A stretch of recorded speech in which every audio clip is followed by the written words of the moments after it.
right, welcome to a special edition of the Mina Kimes Show featuring Lenny, continuing our off-season series of interviewing players in the NFL. Thus far, it has only been veterans, and it's been primarily defense. This is my first rookie interview, offense interview, quarterback interview, somebody I loved watching ahead of the draft, somebody who's about to have an extremely interesting summer. You're already having an interesting summer, but when this comes out, it's about to get really interesting. Tyler Shough, welcome to the show. Thank you, Mina. I'm happy to be here. Thanks for the opportunity. So I alluded to this. This is your first NFL offseason, and you're on the precipice when this comes out of training camp, which is when things going to get really heated. But I was wondering if you've already had kind of a welcome to the NFL moment. Yeah, no, that's a great question. I think for me, going into OTAs and getting snaps with Eric McCoy and seeing his presence within the huddle, cussing guys out for, just a lack of effort. He was talking to me, jumping me for, hey, make sure you're getting back out of the center because I'm delivering it. And he's a taller guy, so I've never really had a taller center. That was like the first, I better get out of that center really, really fast. And I played all last year with Louisville under center, but I think it's a different little level when the way that ball's coming and you got to get going. That was a cool moment just because on the same side of the ball. And then going, I think, in defense, you got Tyrann Mathieu and Justin Reed playing safety, and a lot of times when you're out there, you're like, you don't really know what they're doing because they're such veteran players that they're disguising everything. So you just kind of have to go through your reads a little bit. Yeah, Brandon Staley now the defensive coordinator for folks who mix that. That's a defense that does have a lot of disguise, and obviously Matthew's a really versatile player. I'm glad you mentioned Eric McCoy because I feel like he's slept on. He's one of the best centers in the NFL, and the Saints losing him last year, I really think was so brutal and really was so hard for them. But it puts them in position to get you. And that's another question I wanted to ask you is if you had any idea in the pre-draft process that it was likely you would end up in New Orleans. No. I don't think there was anything resounding. Like I had a gut feeling. There was some inklings for sure after my visit there and talking to the coaches and kind of that whole process, it kind of went silent and for good reason. And I was like, all right, this could be good. And I had a great feeling leaving there just with the whole culture of the team and the staff and the city. And I was just like, that would be an ideal scenario even before Derek retired. But yeah, what an unbelievable, opportunity just to get there. And I've loved it every second. I got a lot to grow and continue to go. Were they in the top three when you're, in your family are sitting around the dinner table, not where you want to go, but where you guys were like, what's going to happen? Where am I going to end up? Would you were in the top three?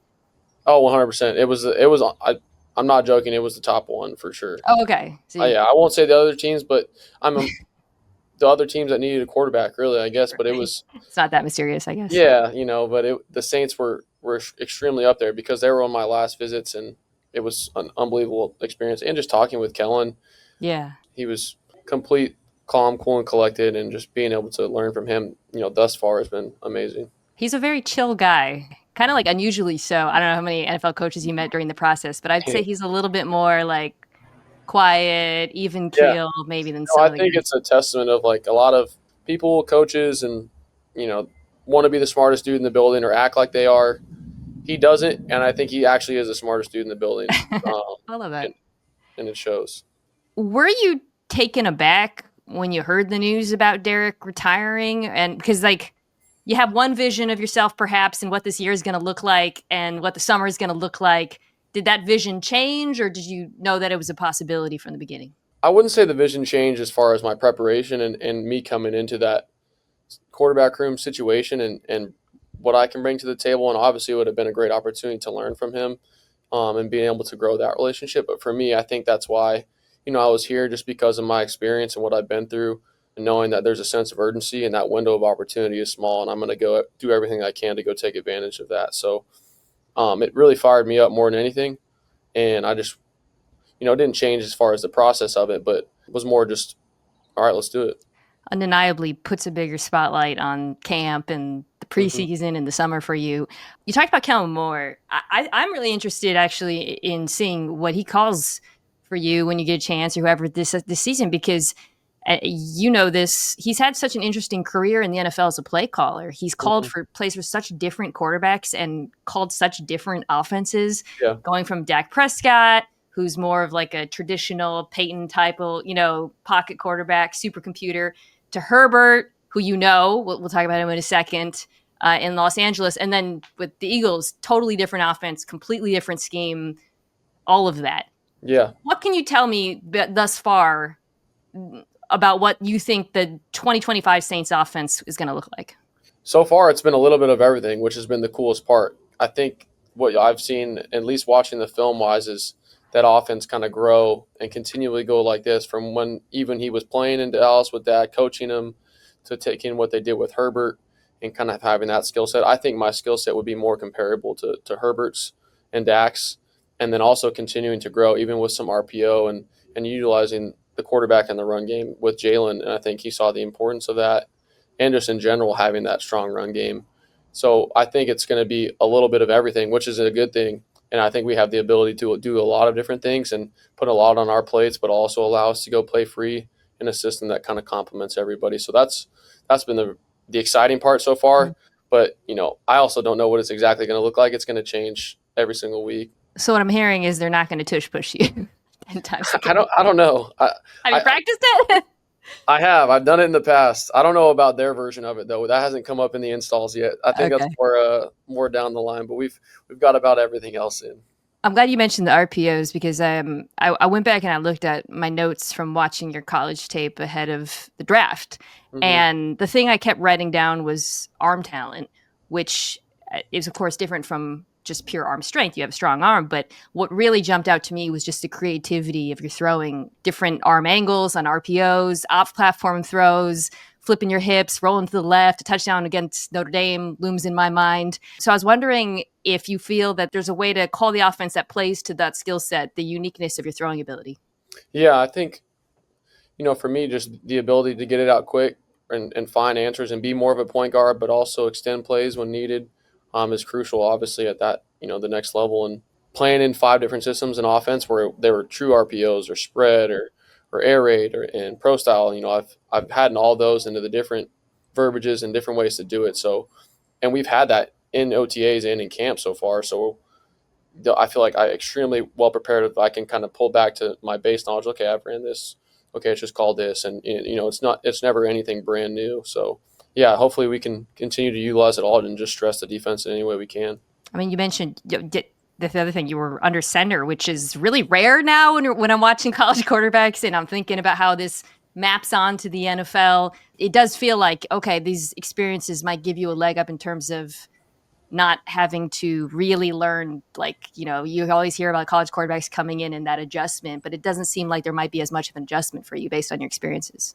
There's always going to be an adjustment. I think no matter how old you are, year 1, 2, continually, I'm going to have to get better, no matter what. I think as far as the verbiage and that, I agree with you as far as that, but yeah, I'm throwing to brand new guys, and I don't think anybody in the country runs routes like Chris Olave and Rashid Shaheed and these guys and Brandon Cooks and the way their ball get off. I think there was a stat that was tweeted out. Like, that was me. I tweeted that stat, Tyler. I found that. I do remember that. And I was reading that. I was like, there's no way. And then you get to OTAs. And I'm like, they can fly. You might as well not even take a drop because they're already 10 yards down the field. Can you promise to me that you're not gonna have an average at the target of below 6 yards? I need to see you guys. You got to be pushing that ball downfield with those receivers. I don't believe we will. One thing I want to ask you about sort of your college career is so interesting and long and different offenses, different teams. You also had a lot of season-ending injuries. When we talk about age, the reason why we talk about a lot of the draft process is I think with the quarterback position. With other positions, it's different. But with quarterback, they say, okay, we know who this guy is. He hit his ceiling in the developmental curve or whatnot. But sure, when I went back and I looked at oh, wait, he's not actually played that much football. I thought maybe we don't know what his, you know what I mean? Like that. Yeah. I feel like almost more so than age, you got to kind of look at your experience through that lens. And I was wondering if that's something you've thought about, and if you thought about levels to your game that haven't been shown in college and can be unlocked in the NFL. No, I mean, I think that's a really well-researched and intelligent question, because that is something that I was kind of talking about in meetings, is that, my age has been a result of those injuries. And if anything, it's helped me mentally from a on the field and coaching standpoint whenever I wasn't playing.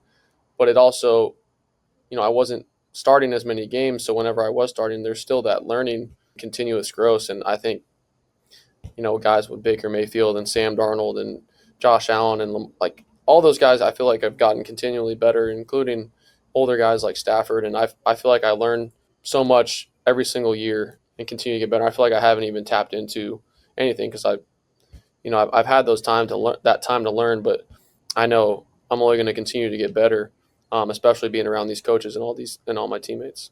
Do you think the success last year of all of the quote unquote older rookie quarterbacks, Bo Nix, Jane Daniels, Michael Penix Jr. helped you in the draft process? I think so. I think it was it was real time evidence of guys who have kind of been through a lot of adversity, played a lot of football games, and been resilient, and then just come out on top. And it wasn't perfect by any means for any of their seasons and any of their journeys, but I think they have that ability to come in and contribute. And I feel like that's what my strength has been, and that's what I want to do for the Saints, at least, is bring what I know I can do to the table. When you mentioned resilience, obviously coming back from all of those injuries and coming back stronger is proof positive of resilience. But there's also kind of the on the field aspect of it, which is I wanted to ask you about, how do you, because you're going to get the NFL, you're going to take hits, the likes of which you've never taken. Yeah. You're seeing the speed and the size of these guys. Yeah. How do you mentally go from, okay, I've had these injuries and they've affected my career, to playing free and being, not being fearful of that sort of contact and pressure at the next level? Yeah, no, I think you had a really great, almost not like a knock, but a great analysis as far as like a fear of contact. And I think my first two games, as a human, I was like, man, it's always in the back of your mind. Coming off of 3 straight injuries, as the first 2 games, I was like, man, I hope I really don't get injured. I'm going to go out there and just have fun. And then as soon as I kind of started getting out there, I just was like, screw it. Let's just, like, it's either going to happen or not. Let's just have fun, and that helped me so much mentally, just play free. And I think towards that middle part, end of the year, I'm running the ball more. I wasn't asked to run the ball a lot with Louisville compared to Texas Tech, but for me, it was just a weight off my shoulders. And I think kind of continuing that forward with just playing free, trusting it, and going from there. But, I think one thing, you have to just trust your preparation, that your availability is going to be the best ability. And it always has been. And a lot of that stuff is just freakness. So yeah, it sucked at the time, but once you realize that, it takes that weight off your shoulders and you can go from there. I've heard Penix say something similar. I don't know if you guys ever connected about this, because there are a lot of interesting similarities. Obviously, I'm sure you're familiar with that in the arcs of your college careers and then getting to where you are now. Yeah, no, for sure. I was at least at the Manning Passing Academy a couple of years ago. I talked with him briefly, but, following that journey, and, I always felt like he had very significant injuries from just a soft tissue. Yeah. And for him to come back from that was very impressive. And for me, just the bone breaks, and it was just kind of like, you can't really prevent that. So that's just part of football, and sometimes you just got to trust it, stand in there, whatever it is, and that's something you learn from as the flow of the season continues. I do want to ask a question about Justin Herbert, because you guys have known each other for a long time. You were his backup at the beginning of your college career. We talked about some of the similarities in your games. Did you have any sense back then that he would be the guy that he is now in the NFL? Do you feel like it was always obvious, or no? Yeah, I think it was pretty obvious just from his preparation, how smart he was, and then physically he was always a freak. I came in a super skinny freshman who was just not anywhere where I needed to be, and seeing that coming in, and I was like, man, I got to get bigger, faster, stronger, and smarter. So it was a wake-up call for sure. And I kind of, once I feel like I got to that level where I could, like, if I was in a competition with Justin Herbert right now, I feel like I could compete. Back then it wasn't. And that's when I kind of knew. I was like, all right, I think I'm ready to go. Him coming into the league and just having that, that base of knowledge and physical talent, and coming in and just ripping it. And he was a great resource for me early on about just one, trusting it, talking about defenses and stuff like that. But it's been a cool kind of full circle moment, playing with some of his previous teammates, having Coach Staley, having Coach Moore here, being able to watch his film, as somebody who I look up to and want to compare my game to as well. Well, on that note, is there anyone in the league right now whose game you aspire to? So I'm not saying someone that you're like, I know it's always a tough thing with comps. You don't want to be, be too on Mahomes or whatever. But like, is there anyone that you're watching, you're thinking like, hey, he reminds me a little bit of me, and I love the way he plays, and I'd love to be more like him? For me, it's always been watching Stafford growing up, and I think with a lot of just the arm angles and stuff and the toughness, and I think that's something I've tried to hang my hat on is just being resilient through it. Every time I broke my bone, I've tried to play on it, and it was not very smart, but I was like, man, I'll be darned if I come out of this game right now. And what he's done and kind of who he is, and I've always really admired that, and for sure him. He's every football player's favorite football player, I always say. Yeah, I mean, it's like I he's just obviously stupid. grew up. Like, so fun to watch.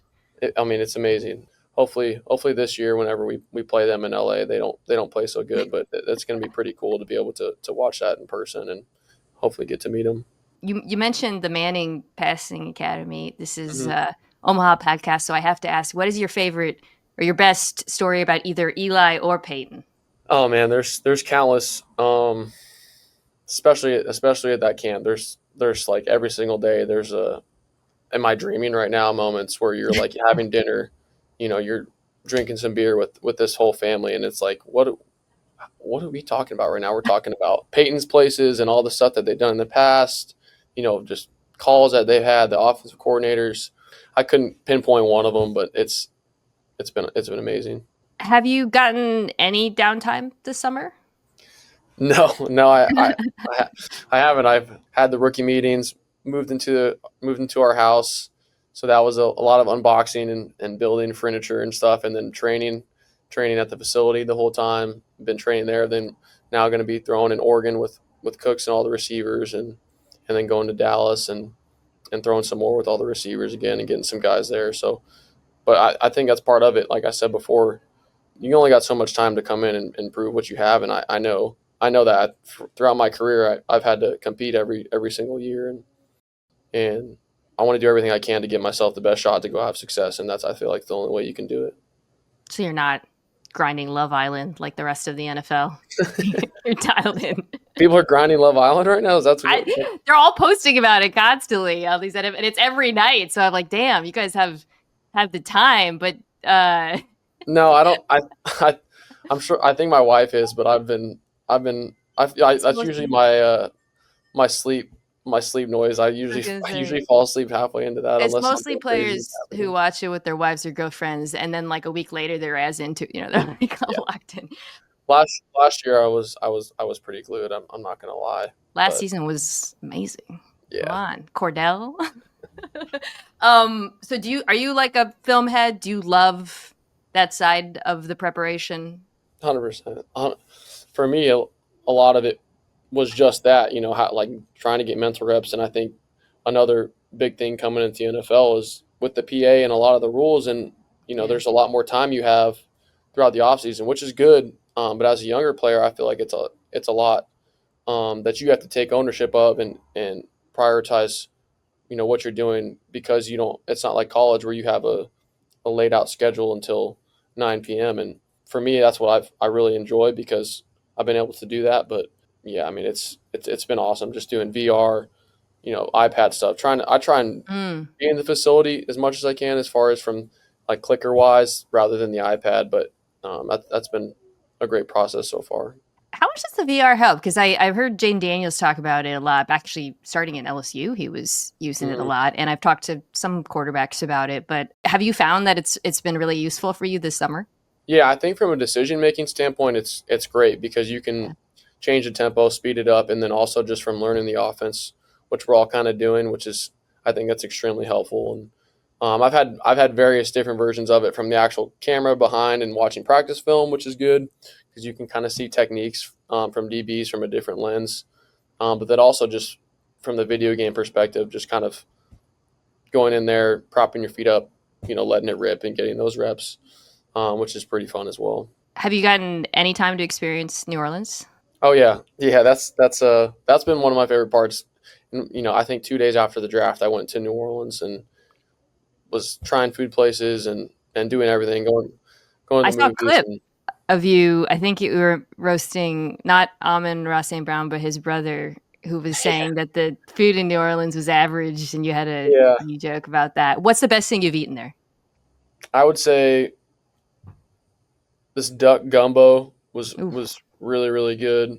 And then the oysters raw and charbroiled were okay. They're pretty fire. Those are good New Orleans answers. It's such. I feel like it's a really big underrated part of being the Saints quarterback because you gotta kind of show up. You gotta try it. I mean, that's definitely something I'm not going to be eating every single day or week because otherwise I might be the hefty lefty but hefty righty. I don't want to be that. But trying these places, going out to dinner with my teammates, that's been cool. Just trying new spots and stuff. But you can't the facility food there. Shout out to the cook.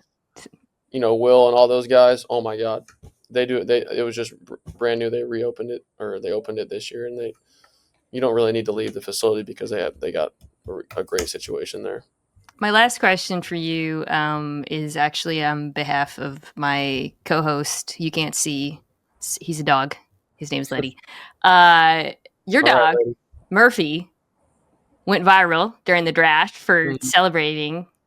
And I believe she signed an NIL deal back in college, so Lenny's wondering how you hooked that up because he would also like to sign some deals. So yeah, I mean, we just whenever we were traveling a lot, you're gonna have to find somebody you trust with like a boarding place or Rover or whatever that may be, and we were kind of utilizing them a lot. And then we're just, hey, do you want to strike up a deal together? And it worked out perfectly. And we're trying to get some more, hopefully. Wow, okay.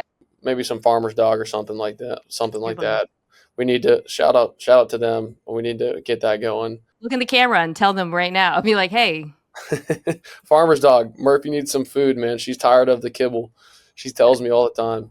But no, it was such a cool moment just because unexpected completely, but it's such a great part of and piece of who we are in the journey is just having her and oh my God, I'm amazed that she was that if my dog was in the room with me and people were going nuts, it would be chaos, like absolutely insanity. I thought she was great. Well, congratulations to her, congratulations to you as well. I love your sign behind you, the dogs welcome, people tolerated. That's pretty good. He's made it on ESPN a few times, but he hasn't gone viral like your dog. So she's a very good girl. I'm really excited for you this summer, this year. Excited to tap in. I think we're going to be down in New Orleans at some point. But it was really nice to meet you. Thank you so much for coming on the show, man. Yeah, thank you, Mina. I appreciate you.